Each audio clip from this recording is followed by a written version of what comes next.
down, power lines are down. Message of 290 characters follows.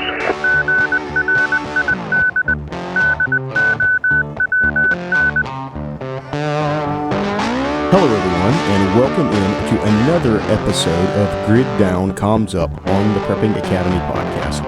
I'm Patrick, your host. I want to welcome everyone in on this cold January evening as we are all getting ready for the approaching Snowmageddon ice storm snow of doom that is coming soon here. I haven't been with you guys in a while. I got the super flu and some other kind of flu back to back and spent most of the month of December feeling very, very poorly. And no one wanted to listen to me cough every 2 minutes on a podcast.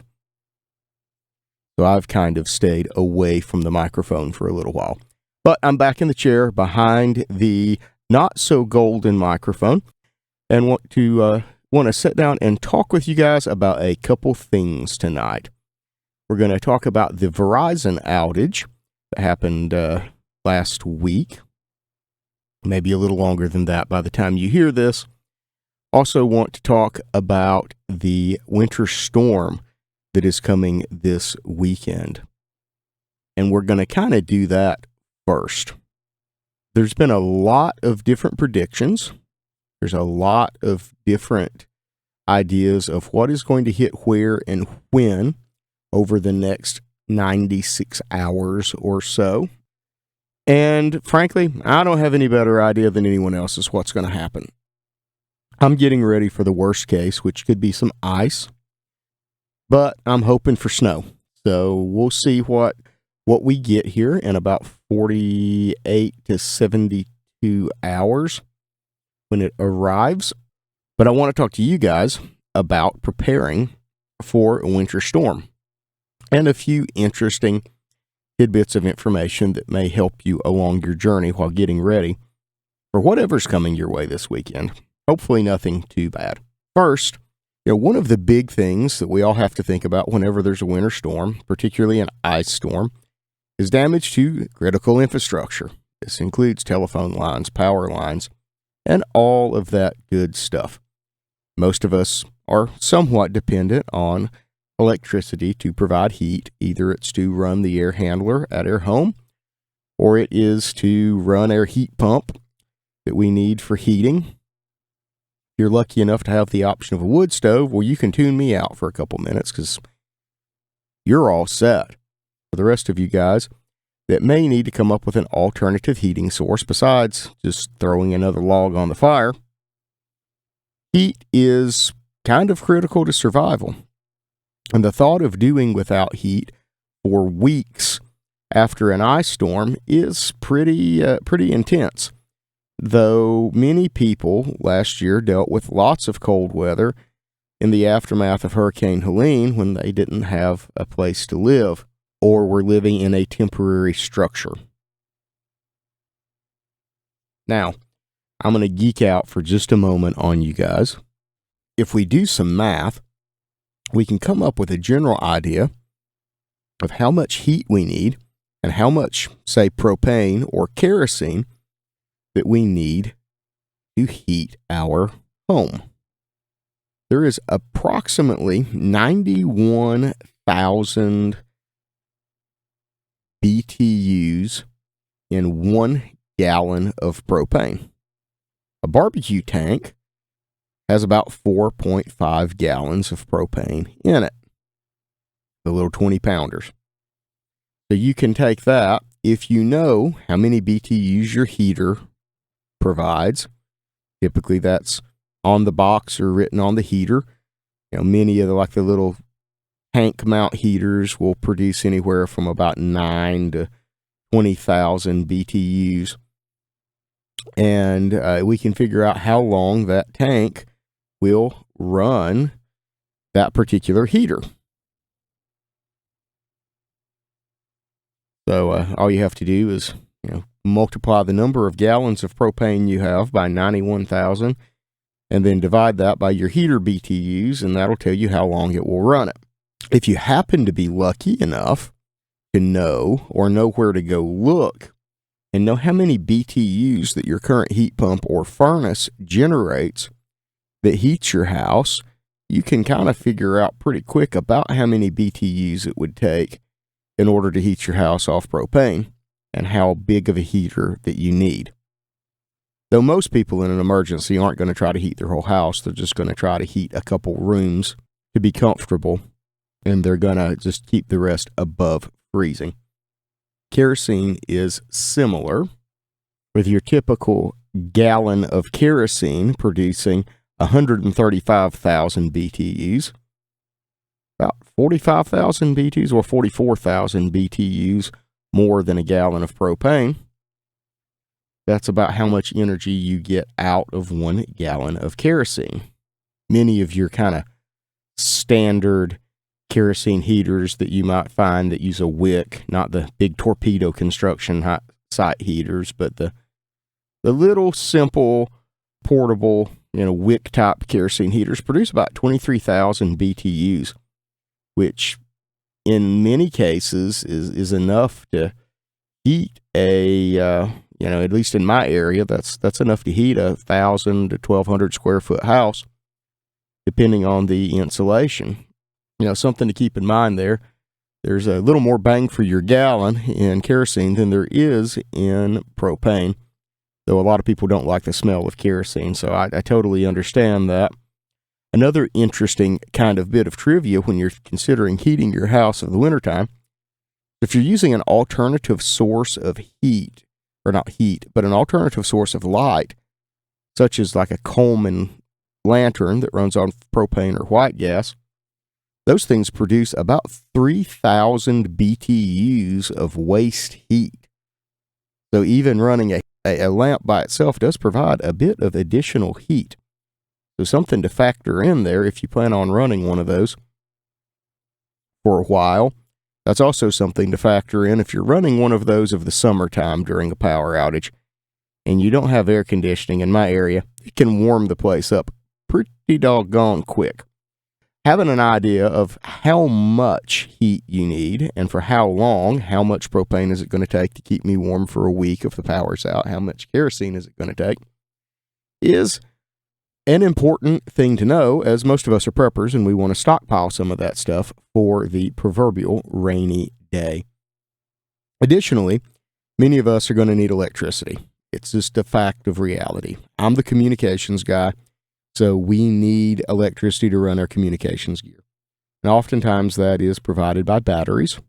Many of us like our lithium batteries. But remember that they will not charge below freezing, so they need to be kept at least a little bit warm in order to charge. Solar is obviously one way to charge, but you're constantly having to clean snow and ice off your solar panels. That can cause some problems, and your portable solar panels are probably not going to like being outside in an ice storm.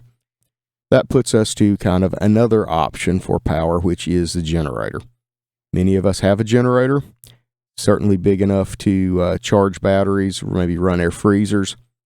If you have a well, maybe run your well pump. And possibly if you have a propane or natural gas furnace, to run the blower on your propane or natural gas furnace so you can just keep your heat system running as though the grid were up.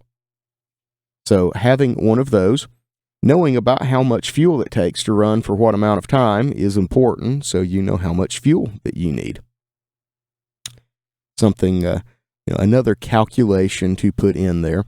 Generally, a good generator will tell you about how many gallons that it burns at what load rating, and you can use that to kind of calculate roughly how much power you need.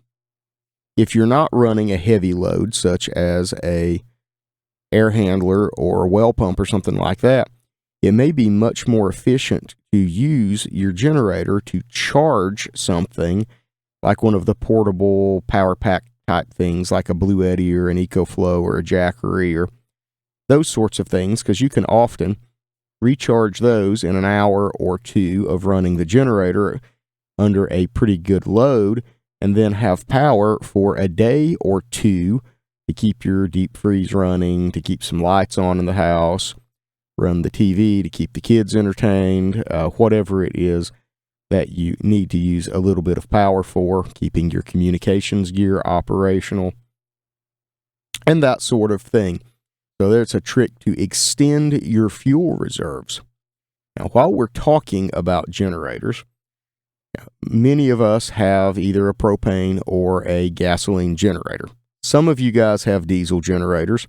That's not really what we're going to talk about today. I can do a whole episode on diesel generators if someone wants at some point, but diesel generators are kind of a bit of a different bag, and they have a lot of benefits, but a couple gotchas as well.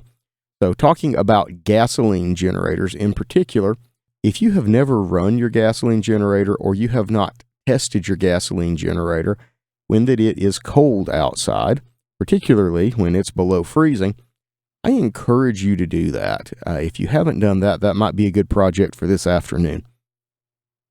Because some generators out there that come from box stores, not going to point the finger at any of them, but I know a couple people that have these, that have this particular issue, and that is they don't want to start when it's below 40 degrees outside, which is fine if you're buying a generator for hurricanes.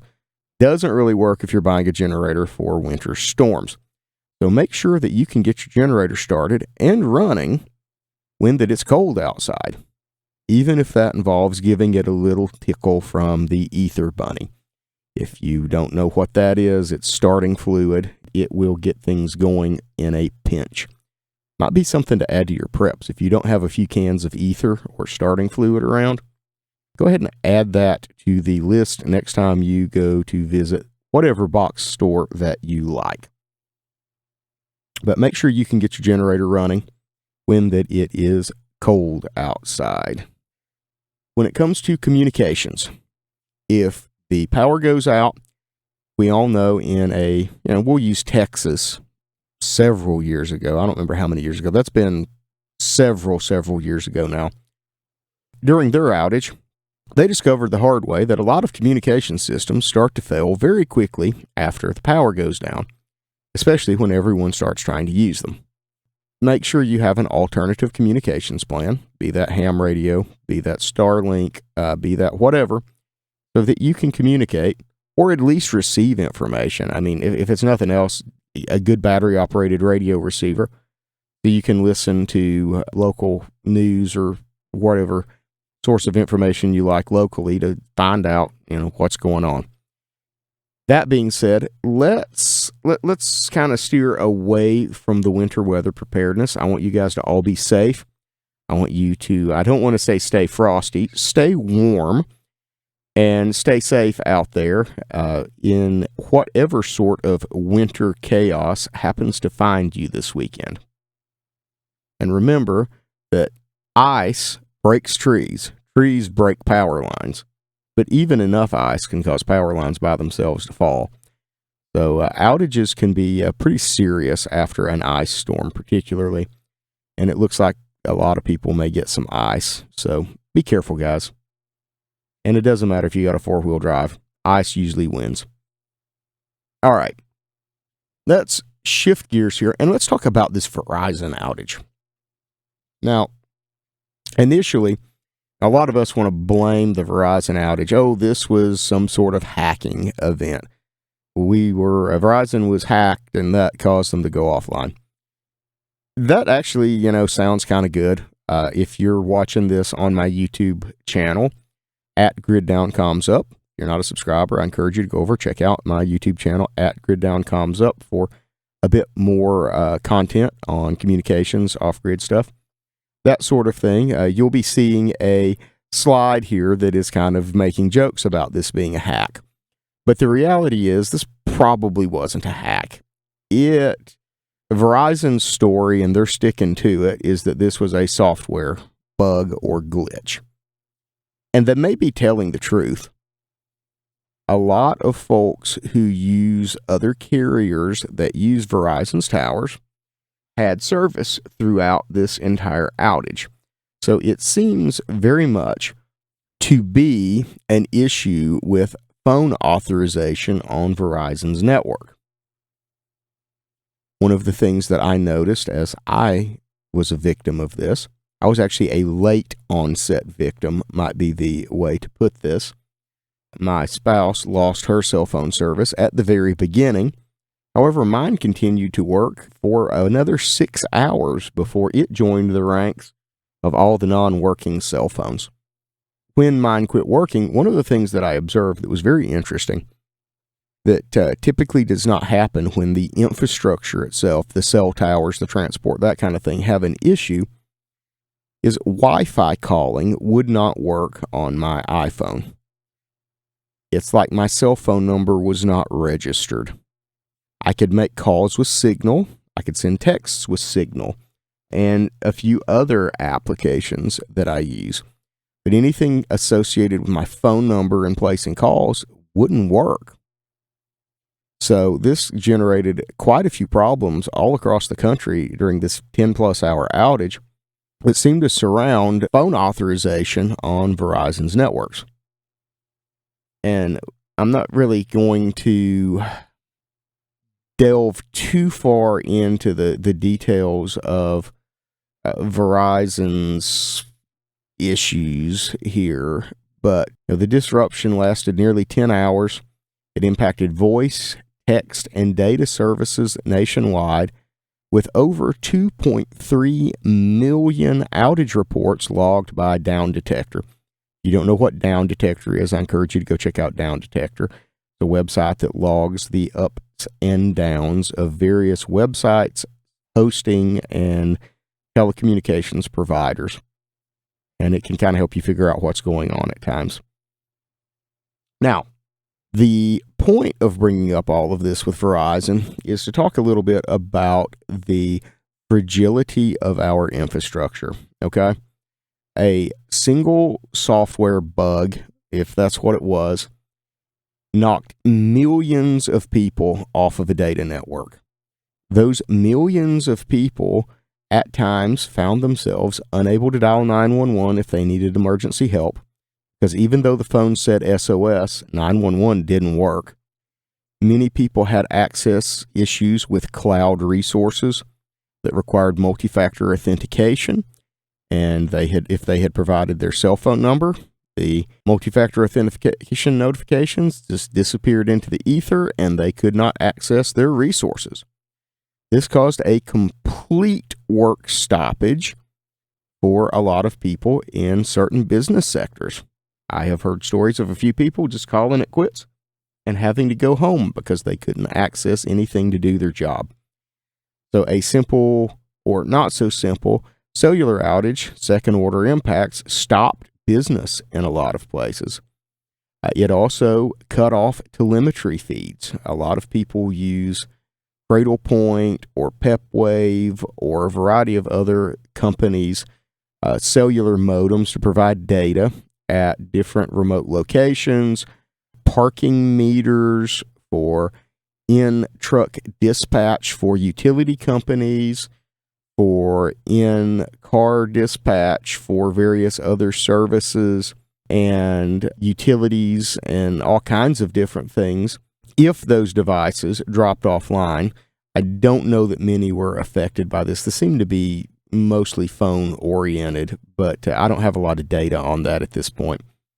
But if those things drop offline, then all of a sudden, all of these things that we're used to having kind of stop working. People were not able to call their Uber to get home, and they had to come up with another source. And I don't know if you've looked around recently, but I haven't seen a payphone hanging on a wall anywhere in a long time. For those of you Gen Alpha folks that don't remember payphones, they were either a little like 4-foot square aluminum and glass box with a phone that you put money in and then you could make a phone call, or they were a little blue box hanging on the side of a building that was about 2 feet wide and about 4 feet tall that had a phone, and you could put money in it and dial a phone number and place a call. We had those before cell phones were around, or at least before cell phones were quite as universal as they are today. A lot of second and third order issues kind of crept up from this that caused work stoppages. And this was only on a single carrier that not all customers were impacted by. So you can imagine if this spread and was a multi-carrier outage or some sort of intentional cyber attack or whatever that disabled multiple carriers' networks, how that this could completely grind our society to a halt as everyone is completely dependent upon their cell phones. In fact, even universities and major sporting venues were sending out email notifications to people to store a copy of their electronic tickets for sporting events, etc., on their phone before they left the house in case they didn't have service when they got there to show their tickets, because nobody prints paper tickets anymore. In fact, there's not even a way to get paper tickets in many cases anymore. This causes all kinds of problems, and this is just the tip of the iceberg, guys. So this is how critical and ingrained that we are in the current world to our critical infrastructure in the form of the little rectangle we carry around with us that tracks everything we do and everything we say and all that stuff in order to, function in daily life. In fact, if you have a Tesla, I believe your phone is your car key. Somebody who has a Tesla can educate me on that. I'm not sure. Teslas aren't really my thing. So we have a lot of issues that can arise from cell phone outages. And we need to think about how that impacts the world around us. In fact, a lot of corporations, a lot of companies, a lot of critical infrastructure, a lot of various services that previously depended on analog telephone service or POTS, plain old telephone service, are having to migrate to cellular. And because most carriers are doing away with copper telephone lines, they are very rapidly becoming a thing of the past because AT&T, etc., no longer wants to support those services. Now, this brings us back again to this whole issue of the more we observe, the more we're around, and those of us kind of who are on the periphery or inside know that cellular networks are incredibly vulnerable. They are not built the way the copper was. Many of the old telephone systems were designed during the Cold War, and a lot of this infrastructure that was built by the Bells back then was designed to survive nuclear war with the Soviet Union. Nobody's thinking about that now. It's being built in the quickest and cheapest way, largely that it can. And redundancy and ruggedness is a distant concern from let's get it on, let's get the cash and income and revenue flowing from it. And let's let the end user worry about their own backup and their own network stability problems. And because of this, a lot of things that previously may have been very dependable are suddenly becoming a lot less dependable because this technology that supported them on the back end is going away. So I've kind of ranted a little bit about the fragility of our infrastructure, and I know you guys all know that. But I want you to understand that physical security on a lot of communications infrastructure is a joke. I won't go into details on it here. Somebody might be listening to the podcast that doesn't need to know that information. But it is not impressive at all. And the cyber, the electronic, the technological side of it has plenty of issues as well. The people managing this stuff are not necessarily the top shelf individuals. They are the cheapest individuals. So you keep that in mind and realize that companies are out to make a profit more than they are to ensure continuity of service at this point. Those days have long since passed in many cases. Now, that brings us to the question of, do you have a backup plan? What is your plan if at some point the cell networks stop working? Well, as a communications guy, that's kind of one of the things that I do with PrepperNet is how do you build those networks? How do you come up with a workable solution to communicate with those that you need to communicate with, and who do you need to communicate with in the event of some sort of situation where your conventional communications don't work. Now, as I mentioned earlier, Signal still worked on my phone when I was on Wi-Fi. So having workarounds like that is oftentimes the simplest solution. We just kind of pivot. We move from traditional cell connectivity to I'm going to use Wi-Fi and I'm going to use Signal, or I'm going to use Wi-Fi and I'm going to use the push-to-talk over cell phone app Zello, or I'm going to use Telegram, or I'm going to use whatever other platform it is that happens to be working.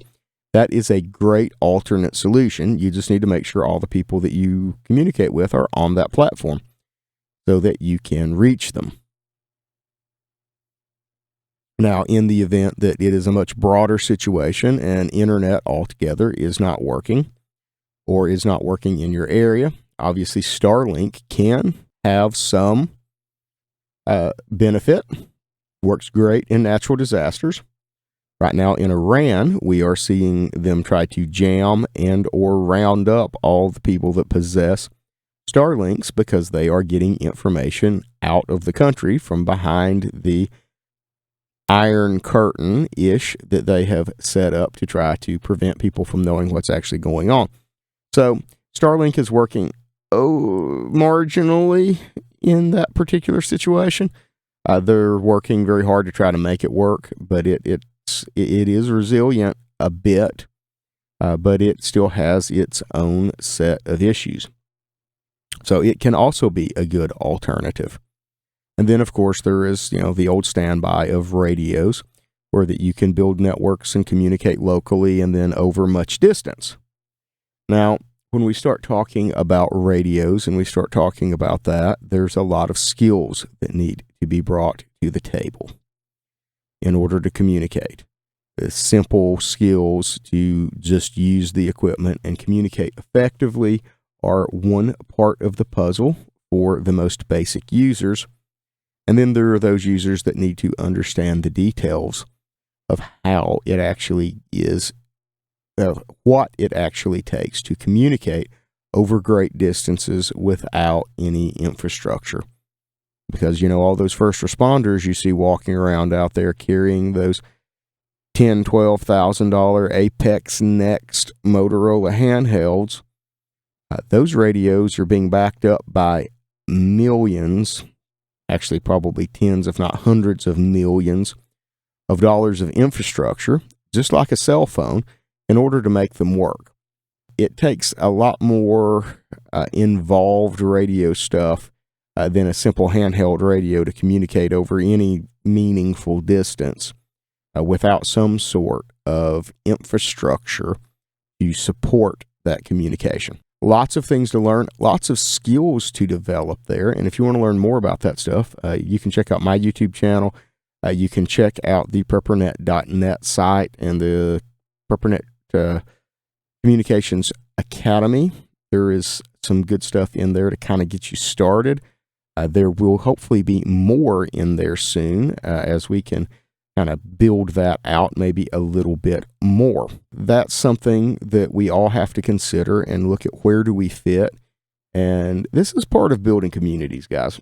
So to get off on a little bit of a rabbit trail here, the PrepperNet is about communities and it's about building groups. And I'm going to go kind of a little counter to a lot of the conventional prepping wisdom here.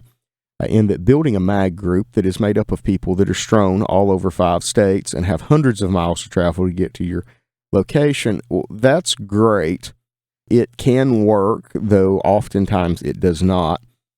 One of the problems there is everybody's got to have the skills, potentially, to communicate with wherever the group is meeting and or other group members over great distances. And that's problematic for some people. It's not easy. And if you're all kind of centrally localized and located together, a couple people that know how to do this is all you need. And then the other 20 people, they don't have to know how to do this. Just like I don't want to know how to do or don't have interest in learning how to do a lot of herbal medicine things. I think it's really neat and I like the results of it, but I'm not drawn to that. I like the results, but I'm not drawn to learning all the details and intricacies of how to do that. But having somebody on my team that knows how to do that is a huge deal. It's the same with communications. Not everybody's got to be able to do the more advanced side of this. But encourage you guys to figure out where you fit in that role and find a group, meet some people, put something together. Doesn't have to be necessarily to survive the end of the world type thing, but there's a lot of things that you can do. Now, I want to bring up something else that came across my radar yesterday.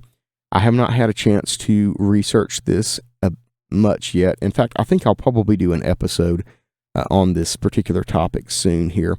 But apparently amateur radio operators in the country of Belarus, which is over in the old Soviet states, the country is rounding up amateur radio operators and charging them with treason, spying, and various other crimes, and arresting them and potentially even threatening them with the death penalty because they're amateur radio operators. This is something that comes as a shock to some people, but the reality is it's the skills. Countries that particularly tend to be communist, countries that the government is authoritarian in, are terrified of the people that have the communication skills that many of us have, because we are not bound by their technological curtain of oppression. Radio waves don't care about that. They just go and go and go, and you can bounce them off the atmosphere and over thousands of miles beyond any sort of control that country has. So it's very hard for them to do things that might be considered humanitarian violations and war crimes, etc., and keep it silent when there are people that can get the word out. That's why Starlink is so dangerous to them, and that's why radio operators are so dangerous to them. Throughout history and times of war, those that have those skills are either very valuable to their governments when they are trying to do the right thing, like World War II in the U.S., or they can be very threatening to those that are trying to do the wrong things, such as Germany in World War II. So remember, you're developing skills that, while they're fun and while that many people look at it as merely a hobby, a social thing, something fun to do that is very lighthearted, not everyone views it that way. And as times change and situations change, that can change too. So we may talk a little bit more about that on another episode. I'm going to wrap this up. I've been going long enough. I want you guys to be very safe the next few days here. Hopefully this turns into a big nothing burger with the winter weather advisories and all that stuff, but I have a feeling it's not going to. I have a feeling we're going to see something. And if you happen to be the unlucky soul in the place that gets hit the worst, I hope that your skills are polished and your generators start and all that good stuff, and you are able to ride out what could be a very dangerous and uncomfortable situation in a bit of style and show off a little bit to your family and loved ones that are with you that being ready is not something that makes you crazy. It's something that means you get to continue to live in luxury when things go a bit sideways. That being said, again, check us out at preppernet.net. You can check me out at Grid Down Comms Up on YouTube. If you are interested in amateur radio, if you happen to be a general class or higher, have HF privileges, and you are into HF digital or want to be into HF digital, we have a digital training net every Sunday night at currently 0200 Zulu or 9 p.m. Eastern. Usually you can hear us in Eastern and Central time zones as we do a little bit of a get-together there, and a lot of the folks who are part of PrepperNet tune in and turn out and we just practice some skills that might be useful at some point. Again, you guys have a wonderful weekend. This is Grid Down, Comms Up on the Prepping Academy podcast.